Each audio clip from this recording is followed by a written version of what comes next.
Who's helped to put a dent in the British government's case against the Russians? Boris. You can tell by the name he's a sleeper, isn't he? But he has caused chaos again, though, hasn't he? Because he's basically said that he was told by the labs who've investigated all of this nerve agent that it was definitely Russian Novichok. And they're saying now they didn't say that it was definitely from Who Russia. do you believe? Yeah. Boris? Someone else? It was, in fact, Gary Aitkenhead, the head of the Defence Research Lab at Porton Down, who told Sky News, "We have not identified the precise source, but it was probably only within the capabilities of a state actor," which does, as you say, Ian, contrast pretty strongly with what our esteemed Foreign Secretary, Boris Johnson, said. The people at Porton Down, they were absolutely categorical. I asked the guy myself, I said, "Are you sure?" And he said, "There's no doubt." But when I look at the evidence, I mean, the people from Porton Down, they were absolutely categorical. And I asked the guy myself, I said, "Are you sure?" And he said, "There's no doubt." It was the people on reception he asked, though. He just says the guy, so... The security guard at night. Yeah.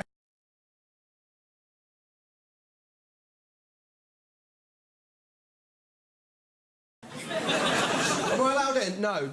Who did it? The Russians? Yeah. The Russian Foreign Minister, Sergei Lavrov, said the Russians couldn't be responsible because sophisticated attacks usually result in instant death. As he stroked his white cat. You had to wonder, though, if it wasn't the Russians, who else stood to benefit? All the conspiracy theorists. Who is Salisbury's rival in tourism? It's the nearest big city that, you know. Cheddar. Cheddar. The people of Cheddar. Ah, yes. The Russians have suggested the British might actually benefit from this poisoning. Yes, we did it ourselves. Yes, of course. Well, it makes sense, doesn't it? Yeah, to discredit Boris. Did you... I suspect the Remain camp. Did you see what the Russian Foreign Ministry spokesperson, Maria Zakharova, said was proof of this theory? No. Well, according to The Guardian, she posted a video of an episode of Yes, Prime Minister onto Facebook in which characters consider expelling Russian diplomats to distract attention from the Prime Minister's problems.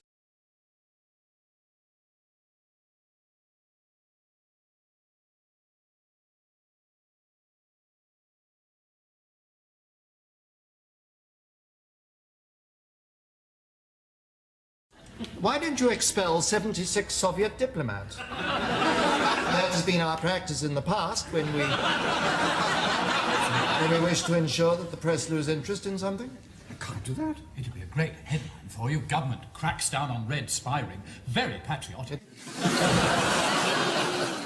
That's amazing. Uncannily accurate, isn't it? Is that how diplomacy's going to work? Next time we have a problem with the French, we'll show an episode of Allo Allo.